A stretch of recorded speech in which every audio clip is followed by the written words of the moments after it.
కాబట్టి ఖచ్చితంగా ఒక సెన్సేషన్ క్రియేట్ చేసిందని చెప్పాలి బీజేపీ ఈ స్ట్రోక్ తోటి. నిజంగా ఇదంటే ఇది ఒక రోజు 2 రోజులు ఉండిపోయేది కాదు, చరిత్రలో నిలిచిపోయే అంశం. ఇలాంటి అంశాల్లో కాంగ్రెస్ చేసిన తప్పిదాలు అవి మాసిపోయేవా అనే క్వశ్చన్ కూడా అడిగే వాళ్ళు లేకపోలేరు. వైఎస్ రాజశేఖర రెడ్డి అవచ్చు, ఆయన మరణానంతరం ఆయన ఏ విధంగా రాజకీయ పరిణామాల్లో డిజోన్ చేసుకుంది, పివి నరసింహారావు గారిని ఏ రకంగా అవమానించేది అనేది కూడా ప్రస్తావించే వాళ్ళు ప్రస్తుతం ఖచ్చితంగా ఉంటారు. ఏమని చెప్తారని?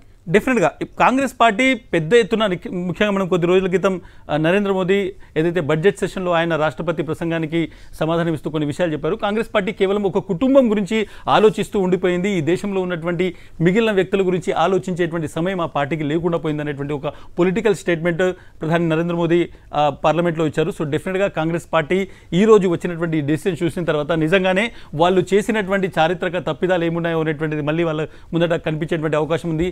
పివి నరసింహారావుకు భారతరత్న ఇవ్వాలని ఎందుకు తెలంగాణ కాంగ్రెస్ కావచ్చు, ఇక్కడ ఉన్నటువంటి కాంగ్రెస్ పార్టీ ఎందుకు అడగలేదు ఎన్ని సంవత్సరాలు అనేటువంటి ఒక రిగ్రెట్ డెఫినెట్గా వాళ్ళకి కనిపిస్తుంది. ఈరోజు రాజకీయంగా తీసుకున్న డెసిషనా, లేకుంటే ఒక అత్యున్నతమైనటువంటి పురస్కారానికి అర్హత ఉన్నటువంటి వ్యక్తికి ఆలస్యంగా అవార్డు ఇచ్చారనేటువంటి వేరే విషయం. కానీ ఈరోజు ఈ అవార్డు ఇవ్వడం అనేటువంటిది డెఫినెట్గా ఒక పొలిటికల్గా కూడా ఒక మాస్టర్ స్ట్రోక్గా దీన్ని మనం చూడాలి. ఈ అవార్డు అనేటువంటిది ఒక సముచితమైనటువంటి గౌరవం మాత్రమే కాదు, ఈ అవార్డు అనేటువంటిది రాజకీయంగా ఎటువంటి నిర్ణయాలు తీసుకోవాలి అనేటువంటి దానికి కూడా ఒక గొప్ప ఉదాహరణ ఉండబోతోంది. పివి నరసింహారావు కాంగ్రెస్ పార్టీలో పనిచేశారు, కాంగ్రెస్ పార్టీకి సేవ చేశారు, కాంగ్రెస్ పార్టీ అభ్యున్నతి కోసం, ఈ దేశంలో ఉన్నటువంటి ఆర్థిక సంస్కరణలు తీసుకురావడం కోసం, ఈ దేశాన్ని ప్రగతి పథంలో నడిపించడం కోసం కృషి చేసినటువంటి వ్యక్తి. ఆయనకు ఈ అవార్డు రావడం అనేటువంటిది ముఖ్యంగా మనమందరం తెలుగువారిగా గర్వించదగ్గ విషయము. ఆయనకు ఇప్పటికే చాలా ఆలస్యం అయినప్పటికీ ఈ అవార్డు ఈరోజు వచ్చింది. కానీ ఈ అవార్డు ఇంత ఆలస్యం కావడానికి కారణమైనటువంటి గతంలో కాంగ్రెస్ కేంద్రంలో ఉండి కూడా చేయలేనటువంటి పని ఏదో దాని మీద రాజకీయంగా రాబోయేటువంటి రోజుల్లో డెఫినెట్గా డిబేట్ జరగబోతుంది. Right. Pamulaparthi Venkata Narasimha Rao modern day చాణక్యగా ఆయన్ని చెబుతూ ఉంటారు. ఆర్థిక పరంగా అవచ్చు, లేకపోతే రాజకీయ పరంగా అవచ్చు, మీరు చెప్పినట్టుగా భారతదేశాన్ని గ్లోబల్ మార్కెట్లో ఒక ఎంట్రీ పాయింట్లో నిలబెట్టిన వ్యక్తిగా పివి నరసింహారావు ప్రతి ఒక్క తెలుగువాడు, ప్రతి ఒక్క భారతీయుడు కూడా గర్వించదగ్గ ఒక మహోన్నతమైన వ్యక్తిగా మనం చూస్తూ ఉంటాం. భారతరత్న ఈరోజు ఇవ్వటం ద్వారా బీజేపీ ఎలాంటి మెసేజ్ ఇవ్వదలుచుకుంది అంటే కూడా ఏం చెప్తారు? డెఫినెట్గా భారతరత్న అనేటువంటి అవార్డు మనము గత 30-40 ఏళ్లలో మనం చూసుకుంటే చాలా రేర్గా కాంగ్రెస్ ప్రభుత్వం ఉన్నటువంటి సమయంలో ఇవ్వడం జరిగింది. ఎందుకంటే భారతదేశము ఎంతోమంది ఒక ఆణిముత్యాలని, రత్నాలను కన్నటువంటి ఒక రత్న గర్భమైనటువంటి దేశం ఇది. అయినప్పటికీ చాలామందికి గౌరవం ఇవ్వకూడదు, కేవలం కొంతమంది మాత్రమే దీన్ని పరిమితం చేయాలనేటువంటి ఒక ఆలోచన, సంకుచితత్వం అనేటువంటిది ఉండింది. అందుకోసమే చాలామందికి ఇవ్వలేదు అనేటువంటి ఒక చర్చ ఉండింది. బట్ డెఫినెట్గా ప్రతి సంవత్సరము ఈ దేశంలో ఉన్నటువంటి గొప్ప వాళ్లకు భారతరత్న ఇవ్వాల్సినటువంటి అవసరం ఉంది. వీళ్ళు మాత్రమే కాదు, ఇంకా చాలామంది ఉన్నారు భారతరత్నకు అర్హులైనటువంటి వాళ్ళు. సో డెఫినెట్గా వచ్చేటువంటి సమయంలో పొలిటికల్గా కావచ్చు, లేకుంటే ప్రభుత్వ పరంగా దీనికి ఒక కమిటీ లాంటిది పూర్తిగా ఏదైతే ఎస్టాబ్లిష్ అయిందో దాన్ని ఆధారంగా అవార్డులు ఫ్రీక్వెంట్గా ఇవ్వాలి, అర్హత ఉన్నటువంటి వాళ్ళందరికీ అందాలి అనేటువంటి ఒక చర్చ స్టార్ట్ కాబోతుంది. పొలిటికల్ బౌండరీస్ ఏవైతే ఉన్నాయో, ముఖ్యంగా పొలిటికల్ లిమిటేషన్స్ ఏవైతే ఉన్నాయో బియాండ్ దట్ ఆలోచించి నిర్ణయం తీసుకోవాల్సినటువంటి అవసరం ఉంది. భారతరత్న అనేటువంటిది ఇప్పుడు ఏదైతే బీజేపీకి సంబంధించినటువంటి నాయకులకు మాత్రమే కాదు, కాంగ్రెస్లో ప్రధానులుగా చేసినటువంటి వాళ్లకు, స్వామినాథన్ లాంటి అగ్రికల్చర్లో పనిచేసినటువంటి సైంటిస్టులకు, చౌదరి చరణ్ సింగ్ లాంటి ఎవరైతే రైతు నాయకులు ఉన్నారో అలాంటి వాళ్ళకి ఇవ్వడం ద్వారా రాబోయేటువంటి రోజుల్లో డెఫినెట్గా ఒక న్యూట్రల్ పీపుల్కి, లేకుంటే సమాజం కోసం, దేశం కోసం పనిచేసినటువంటి వాళ్ళకి అందుతుంది అనేటువంటి ఒక హోప్ డెఫినెట్గా మనం దీన్ని అప్రిషియేట్ చేయాల్సినటువంటి విషయం. ఎందుకంటే పొలిటికల్ బౌండరీస్ వల్ల, పొలిటికల్ లిమిటేషన్స్ వల్లనే రాలేదు పివి నరసింహారావు అనేటువంటి చర్చ లేదు. ఈ రోజు ఆ బియాండ్ దట్ బౌండరీ అనేటువంటి అవార్డును మనం కనెక్ట్ చేసే వాళ్ళు ఉంటారు కదా ఇస్మాయిల్. అంటే రాజకీయ పరంగా మొన్న పద్మ విభూషణ్ వచ్చినప్పుడు కూడా కొంతమంది వ్యక్తుల్ని, సినిమా స్టార్స్ని రాజకీయ పరంగా వాళ్ళని లింక్ చేసే ప్రయత్నం కూడా చేశారు. ప్రస్తుతం మొన్న జరిగిన అయోధ్య రామ మందిరం అవ్వచ్చు, ప్రస్తుతం భారతరత్న పురస్కారం అవ్వచ్చు, వీటన్నింటి కూడా మన భారతదేశంలో ప్రస్తుతం ఉన్న పరిణామాలు చూస్తే ఖచ్చితంగా లింక్ చేసే ఇది ఉంటుంది. బట్ డెఫినెట్గా లింక్ చేసినప్పటికీ అడ్వాంటేజ్ అయితే ఖచ్చితంగా ఈ ప్రస్తుతం ఉన్న ప్రభుత్వానికి రాకపోదు అనేది మాత్రం అందరూ చెప్తున్న అంశం. దాని గురించి ఏం చెప్తారు? నరేంద్ర మోదీ వేస్తున్న స్టెప్స్ ప్రస్తుతాన్ని ఏ విధంగా చూడాలి? డెఫినెట్గా మనం దీన్ని ఒక పొలిటికల్ డెసిషన్గానే మనం దీన్ని చూడాలి. ఎందుకంటే డెఫినెట్గా ఆయనకు చాలా కాలం నుంచి రాలేదు, పొలిటికల్గా కొన్ని లిమిటేషన్స్ వల్ల, లేకుంటే కావాలని ఇవ్వలేదు అనేటువంటి చర్చ జరుగుతుంది. ఈరోజు పివి నరసింహారావు డెఫినెట్గా అర్హత ఉన్నటువంటి వ్యక్తి, ఆలస్యమైంది. అయినప్పటికీ ఇది పొలిటికల్ డెసిషన్గానే చూడాలి. చౌదరి చరణ్ సింగ్ లాంటి వాళ్ళకి ఇవ్వడం ద్వారా కొంత జాట్ సామాజిక వర్గాన్ని, రైతు సామాజిక వర్గాన్ని, ఆర్ఎల్డీ లాంటి పార్టీని ఏదైతే ఆయన పార్టీ ఉందో వాళ్ళ పార్టీని ఓన్ చేసుకోవడము, దాన్ని బీజేపీలో వాళ్ళు ఎన్డీఏలో కలుస్తారనేటువంటి ఒక ఈక్వేషన్ వాళ్ళకి అక్కడ ఉంది. సో డెఫినెట్గా చౌదరి చరణ్ సింగ్ ఈరోజు ఇవ్వడం ద్వారా ముఖ్యంగా ఆ పార్టీతో పాటు ఆ సామాజిక వర్గానికి సంబంధించినటువంటి చాలామంది రైతులు బీజేపీ వైపు వెళ్ళేటువంటి అవకాశం ఉంది. దీని పొలిటికల్ డిసిషన్ డెఫినెట్గా ఉంది. అట్ ద సేమ్ టైం తెలంగాణలో కూడా పివి నరసింహారావుకు ఇవ్వడం ద్వారా కొంత పాపులర్ వ్యక్తి, ముఖ్యంగా ఉత్తర తెలంగాణతో పాటు చాలా చోట్ల కొన్ని సామాజిక వర్గాల పరంగా కావచ్చు, లేకుంటే బియాండ్ దట్ ఒక తెలుగు వాడిగా డెఫినెట్గా బీజేపీ ఇది చేసింది అని చెప్పుకోవడానికి ఒక అవకాశం కూడా ఇక్కడ తెలంగాణలో ఇండియా వైడ్ గా ఎలా ఉండబోతుంది, రాబోయే తెలంగాణ పార్లమెంట్ ఎన్నికల్లో ఏ విధంగా ఉంటుంది అంటే ఏం చెప్తారు? చౌదరి చరణ్ సింగ్ ఇవ్వడం అనేటువంటి డెఫినెట్గా మనం ఈస్టర్న్ యూపీలో ముఖ్యంగా ఎక్కడైతే ఆర్ఎల్డీ స్ట్రాంగ్గా ఉన్నటువంటి ఏరియాస్ ఉన్నాయో, జాట్ సామాజిక వర్గం ఎక్కడ ఉందో ఆ నియోజకవర్గాల్లో డెఫినెట్గా బీజేపీకి లాభం జరగబోతోంది. ఆర్ఎల్డీ లాంటి పార్టీ ఇప్పుడు బీజేపీతో పూర్తిగా కలుస్తుందని చెప్తున్నారు. వాళ్ళకు ఒక రీజన్ కూడా దొరికింది. గతంలో వాళ్ళు సమాజ్వాదీ పార్టీతో కలిసి వాళ్ళు పూర్తిగా ఎలక్షన్లోకి వెళ్ళినటువంటి సిచ్యువేషన్, వాళ్ళు బీజేపీతో పొత్తు పెట్టుకోవడానికి ఒక కరెక్ట్ రీజన్ అనేటువంటి వాళ్ళకి ఇక్కడ దొరుకుతుంది. తెలంగాణలో బీజేపీ ఈసారి డెఫినెట్గా పార్లమెంట్ ఎలక్షన్స్లో బెటర్ చేయాలనేటువంటి వ్యూహం ఉంది. సో ఒక ఎజెండా అనేటువంటిది వాళ్ళు ఒక 4-5 అంశాలు తీసుకున్నారు. దాంట్లో పివి నరసింహారావుకు మేము భారతరత్న ఇచ్చాము అనేటువంటి ఒక ఎజెండా కూడా వాళ్ళకు దొరకబోతుంది. అట్ ద సేమ్ టైం రైతులకు ముఖ్యంగా స్వామినాథన్కి ఇవ్వడం ద్వారా సౌత్ ఇండియన్ సంబంధించినటువంటి వ్యక్తి. సో డెఫినెట్గా స్వామినాథన్ మేము సౌత్ నార్త్ డివైడ్ ఏదైతే ఉందో దాన్ని బీజేపీ సౌత్లో లేదు, సౌత్ వాళ్ళని తక్కువ చూస్తుంది అనేటువంటి ఒక అంచనాను లేకుంటే ఒక చర్చను పూర్తిగా ఇక్కడ డిస్మాంటిల్ చేసేటువంటి అవకాశం ఉంది. సో పొలిటికల్ డెసిషన్స్ ఇందులో డెఫినెట్గా ఇన్వాల్వ్ అయి ఉంటాయి. ఎందుకంటే రాజకీయ పార్టీలు ప్రభుత్వాలు ఏర్పాటు చేసి రాజకీయ పార్టీలతోనే ప్రభుత్వాలు ఏర్పడతాయి. ప్రభుత్వాలు తీసుకునేటువంటి నిర్ణయాల్లో డెఫినెట్గా రాజకీయాలు ఉంటాయి. ఇది రాజకీయాలకు సంబంధం లేకుండా అనేటువంటిది ఏదైనా కాదు, అది విభూషణ్ అవార్డ్స్ కావచ్చు, పద్మశ్రీ అవార్డ్స్ కావచ్చు, డెఫినెట్గా పొలిటిక్స్ ఉంటాయి. బట్ పొలిటికల్గా దాన్ని ఒక పెద్ద వరకు బౌండరీస్ని ఇంకా స్ట్రెచ్ చేసి ఎక్కువగా అంటే ఇన్ ద సెన్స్ గొప్పగా కనిపించడము, అన్ని వర్గాలను కలుపుకుంటూ ఇవ్వడం అనేటువంటిది కూడా ఒక స్ట్రాటజీయే. ఇది పొలిటికల్ స్ట్రాటజీతో కూడినటువంటి డెఫినెట్గా తెలుగు వాళ్ళం కాబట్టి పివి నరసింహారావుకు వచ్చింది అనేటువంటి దాని మీద మనం కొంత అందరికీ ఆనందం ఉంటుంది. అట్ ద సేమ్ టైం ఇది ఒక పొలిటికల్ మాస్టర్ స్ట్రోక్గా కూడా దీని డిస్కషన్ జరగదు. 1952లో రాజకీయ జీవితాన్ని ప్రారంభించిన ఆయన 57లో తొలిసారి మంద నుంచి ఆయన ఎమ్మెల్యేగా పోటీ చేశారు. ప్రస్తుతం అత్యున్నత పురస్కారం కోర్స్ చనిపోయిన తర్వాత ఆయనకి దక్కుతున్న వైనం ఏ విధంగా చూడాలి? ఆయన జర్నీని చూసినా లేకపోతే ఒక తెలుగు వాడిగా ఆయన ప్రస్థానం గురించి మాట్లాడాలంటే కనుక ఏం చెప్తారు?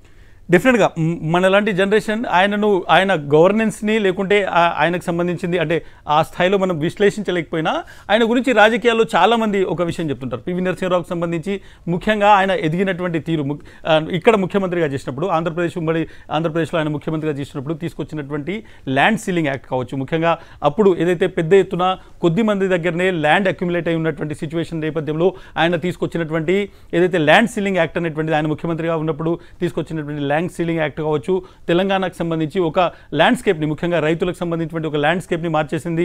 దానివల్లనే ఆయన సెంటర్కు పంపించారు అనేటువంటి ఒక అంశం వస్తుంది. తెలంగాణ అంశం వచ్చినప్పుడు కూడా ఆయన గురించినటువంటి చర్చ జరుగుతుంది. ఎట్ ద సేమ్ టైం ఆయన ప్రధానిగా చేసినటువంటి సమయం ఏదైతే ఉందో ఆ సమయంలో రాజకీయ సమీకరణాలు కావచ్చు, ఎట్ ద సేమ్ టైం ఏదైతే సంకీర్ణ రాజకీయాలు నడిపినటువంటి విధానం, ముఖ్యంగా గవర్నమెంట్ నడపలేనటువంటి సిచ్యువేషన్, అప్పుడు వరకు ఇన్ని పార్టీలతో ఒక ప్రభుత్వాన్ని ఏర్పాటు చేయొచ్చు అనేటువంటిది కాంగ్రెస్ పార్టీ ఎప్పుడు చేయనటువంటి ఒక ప్రయోగం. సో కాంగ్రెస్ పార్టీ ఆ ప్రయోగాన్ని చేసింది, దాన్ని ఆయన సక్సెస్ఫుల్గా నడిపించారు. ఆ తర్వాత కాంగ్రెస్ పార్టీని ఆయన ఎక్కడో ఓన్ చేసుకుంటున్నారు. కాంగ్రెస్ పార్టీ గాంధీ ఫ్యామిలీ ఏదైతే గాంధీ ఫ్యామిలీకి సంబంధించినటువంటి కబంధహస్తాల నుంచి లేకుంటే గాంధీ ఫ్యామిలీకి సంబంధించినటువంటి కంట్రోల్ నుంచి పివి నరసింహారావు వెళ్ళిపోతుంది అనేటువంటి ఒక డిస్కషన్ వచ్చిన తర్వాత ఏ విధంగా నరసింహారావును పక్కన పెట్టాలనేటువంటి ఒక చర్చ కొంతమంది ఢిల్లీలో ఉన్నటువంటి కాంగ్రెస్ అధిష్టానం చేయడము, ఇవన్నీ కూడా పొలిటికల్లో మనం అన్నీ చూసినాయి. ఆ తర్వాత కూడా ఆయన బయటికి రావడము, ఆయన ఏదైతే ఇన్సైడర్ పుస్తకం కావచ్చు, ఆయన రాసినటువంటి చాలా అంశాలకు సంబంధించి బాబ్రీ మసీద్ సంబంధించిన ఇష్యూ కావచ్చు, ఇవన్నీ ఇష్యూస్ని వచ్చినప్పుడు బట్ ఒక పివి నరసింహారావును మనం కేవలం ఒక ప్రధానమంత్రిగానో లేకుంటే 14 భాషలు తెలిసినటువంటి ఒక బహుభాషా కోవిదుగాను కాకుండా ఒక రాజకీయ చాణక్యుడిగా ఏ విధంగా నిర్ణయాలు తీసుకోవాలి, పాలిటిక్స్లో ఎప్పుడు కామ్గా ఉండాలి, ఎప్పుడు డెసిషన్ తీసుకోవాలనేటువంటి అంశంలో కావచ్చు. ఎట్ ద సేమ్ టైం భారతదేశాన్ని వరల్డ్ మ్యాప్ మీద రిప్రజెంట్ చేసినటువంటి సమయంలో ఒక చదువుకున్నటువంటి వ్యక్తిగా, ఒక ఎకనామిస్ట్గా, ఒక లిబరలైజేషన్ గ్లోబలైజేషన్ లాంటి కొత్త ట్రెండ్ని ఎకనామీలో ఇంట్రడ్యూస్ చేసినటువంటి వ్యక్తిగా డెఫినెట్గా ఆయనకు ఒక పెద్ద పేరుంది. గత కొన్ని దశాబ్దాల కాలం నుంచి లేకుంటే ఆయన ప్రధానిగా జరిగినటువంటి టైం నుంచి ఆయన చరిత్రను లేకుంటే ఆయన గొప్పతనాన్ని కొంతమంది ఏదైతే కాగితాల కింద పెట్టేసేటువంటి ప్రయత్నం చేసిండు, దాచేటువంటి ఒక ప్రయత్నం జరిగిందనేటువంటి చర్చ ఉంది. బట్ డెఫినెట్గా పివి నరసింహారావు తెలుగు రాష్ట్రాలు గర్వించదగ్గర మనిషి. ఆయనకి ఈరోజు వచ్చినటువంటి గౌరవం ఏదైతే ఉందో డెఫినెట్గా ఇది తెలుగు ప్రజల గౌరవం. ఈరోజు రాజకీయంగా డిసిషన్స్ ఉండొచ్చు, బట్ పివి నరసింహను గౌరవించుకోవడం అనేటువంటిది ప్రతి ఒక్కరూ దీన్ని ఒక పాజిటివ్ దృక్పథంలో చూసేటువంటి అవకాశం ఉంది. బట్ భారతరత్న ఇవ్వడం అనేటువంటిది మనం కొద్ది రోజులుగా ఉన్నటువంటి ఫినామాను, ముఖ్యంగా పద్మ అవార్డ్స్ కావచ్చు, భారతరత్నకు సంబంధించిన అవార్డ్స్ అనేటువంటిది డెఫినెట్గా అప్రిషియేషన్ ఉంది. అట్ ద సేమ్ టైం గౌరవం దక్కాల్సినటువంటి అర్హత ఉన్న వాళ్ళందరికీ ఈ గౌరవం దక్కాలి. ఇంకా ఎక్కువ మంది అర్హత ఉన్నటువంటి వాళ్ళు వెయిటింగ్ లిస్ట్లో ఉన్నారు, వాళ్ళందరికీ దక్కాలి అనేటువంటిది ఈరోజు ఈ సందర్భంగా ఉండాల్సినటువంటి చర్చ. ఒక స్టేట్మెన్గా పివి నరసింహారావుని అందరూ మాట్లాడుతూ ఉంటారు. అలాగే రైతుకు ఒక సముచిత స్థానం దక్కింది అనుకోవచ్చా? వ్యవసాయ ఏ విధంగా వ్యవసాయం మీద భారతదేశం ఆధారపడి ఉంటుందో మనకి తెలుసు. చరణ్ సింగ్ అవ్వచ్చు, లేకపోతే స్వామినాథన్ అవ్వచ్చు, వీళ్ళందరూ కూడా ఈ వ్యవసాయ రంగానికి చేసిన సేవని గుర్తించడం ద్వారా వాళ్ళని భారతరత్న వాళ్ళకి ప్రదానం చేయటం ద్వారా ఆ వైపు అంటే ఫార్మర్స్ అవ్వచ్చు, లేకపోతే వ్యవసాయం మీద ఆధారపడి ఉన్న వాళ్ళు అవ్వచ్చు, వాళ్ళు కూడా ప్రభుత్వం వైపు ఒక పాజిటివ్ దృక్పథంతో చూసే అవకాశం ఉంటుందా ఈ అవార్డు వల్ల? అంటే డెఫినెట్గా ఇప్పుడు భారతదేశం అనేటువంటిది ప్రపంచంలోనే 5వ అతిపెద్ద ఆర్థిక వ్యవస్థగా అవతరించింది. ముఖ్యంగా మనం ఇటీవల ప్రైమ్ మినిస్టర్ స్పీచ్ చూసినా కానీ దాన్ని స్ట్రెస్ చేశారు. రాబోయేటువంటి ఒక 5 ఏళ్లలో భారతదేశం అనేటువంటిది 3rd బిగ్గెస్ట్ ఎకానమీగా అవతరించబోతుంది అనేటువంటి ఈ నేపథ్యంలో అగ్రికల్చర్ ఏదైతే మన రూట్స్ ఉన్నాయో దాన్ని వదలలేదు. అగ్రికల్చర్లో పనిచేసినటువంటి రైతు నాయకులు ఎవరైతే ఉన్నారో, చౌదరి చరణ్ సింగ్ లాంటి వాళ్ళు కావచ్చు, లేకుంటే స్వామినాథన్ లాంటి సైంటిస్టులు కావచ్చు, వాళ్ళను గౌరవించుకోవడం ద్వారా మన రూట్స్ ఏవైతే ఉన్నాయో వాటిని వదలలేదు అనేటువంటిది ఒక స్ట్రాంగ్ మెసేజ్. సో పొలిటికల్ గురించి అనేటువంటి చర్చ డెఫినెట్గా ఉంటుంది. బట్ మనం దీని ఇంపాక్ట్ ఎట్లా ఉండబోతుంది, ఈరోజు ఏమవుతుంది భారతరత్న వీళ్ళకి ఇవ్వడం ద్వారా అనేటువంటి ఒక చర్చ ఇస్తే వీళ్ళ గురించి రేపటి తరం ఎప్పుడైతే ఇప్పుడు 8th క్లాస్ 10th క్లాస్ వీళ్ళు చదువుకుంటున్నారో వాళ్ళు ఒకసారి చౌదరి చరణ్ సింగ్ గురించి, స్వామినాథన్ గురించి, పివి నరసింహారావు గురించి పత్రికల్లో చూడడము, దాని గురించి చర్చ జరగడము, వాళ్ళ చరిత్రను ఒకసారి మళ్ళీ తీసుకొచ్చి దాని గురించి ఎప్పుడు కూడా ప్రతి ఏడాది వాళ్ళకి సంబంధించినటువంటి డిస్కషన్ జరగడం ద్వారా మన వారసత్వ సంపద, మన పూర్వీకులు లేకుంటే మన ఒక తరం ముందు వాళ్ళు ఎంత గొప్పగా పనిచేశారు, వాళ్ళ గొప్పతనం ఏంటిది అనేటువంటిది కంటిన్యూషన్ ఉంటుంది. కేవలం భారతరత్న అనేటువంటిది ఒకసారి ప్రకటించేసి ఆ తర్వాత అది ఒక బీరువాలో పెట్టేటువంటి ఒక సర్టిఫికేటే కాదు, దానివల్ల ఒక తరం గత తరాన్ని స్మరించుకునేటువంటి ఒక అవకాశం ఉంటుంది. సో ఈ అవార్డుకున్నటువంటి గొప్పతనం అది.